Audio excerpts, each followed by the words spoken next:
გამარჯობა. როგორც დაგვერდით, დღეს ჩვენი ერთ-ერთი პროექტის Fixup-ის მიმოხილვა გვექნება და ზოგადად ჩვენ კომპანიას ბევრ სხვადასხვა სტარტაპთან უწევს შეხება.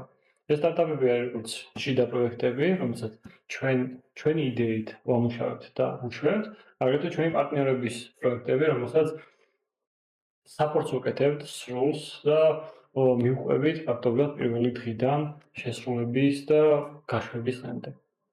ხო, რაც შეეხება Fixup-ს. პროექტის საპილოტო ვერსიის შესაქმნელად მხოლოდ $50 და 2 კვირა დამჭირდა. პროექტის საპილოტო ვერსიაშივე უკვე ცხადი იყო, რომ მას საკმაო მომავალი ჰქონდა და შეძლებდა თავისი აუდიტორიის მოვლას. დღეს ამ პროექტს გამოყოფილი ჯგუფი ემუშავება და აგრძელებს წინსვლას. შემდგომ პროექტზე, რომელზეც ვიდეო გვექნება, არც მეტი არც საკლები იქნება ლისაბონიდან. ვიდეოართ ვებ-სამიტზე, რომელზეც ეს პროექტი უნდა წარმოადგინოთ და არა მარტო ამ პროექტზე გვექნება საუბარი, არამედ იქ წარმოდგენილ ათასობით პროექტზე გაგიზიარებთ სრულ ინფორმაციას, განახლებთ შიდა სამზარეულოს, ამ პროექტების განვითარების ციკლს, თუ როგორ იქნება ევროპის სხვადასხვა ქვეყნებში, თუნდაც აზიის ქვეყნებში პროექტები და რა შესაძლებლობები აქვთ მათ. რამდენად შეგვიძლია ჩვენ ქართულ კომპანიებს შევძლოთ და მივაღწიოთ იგივეს, რასაც წარმატებულ ქვეყნებში სტარტაპები ქმნიან. დროებით.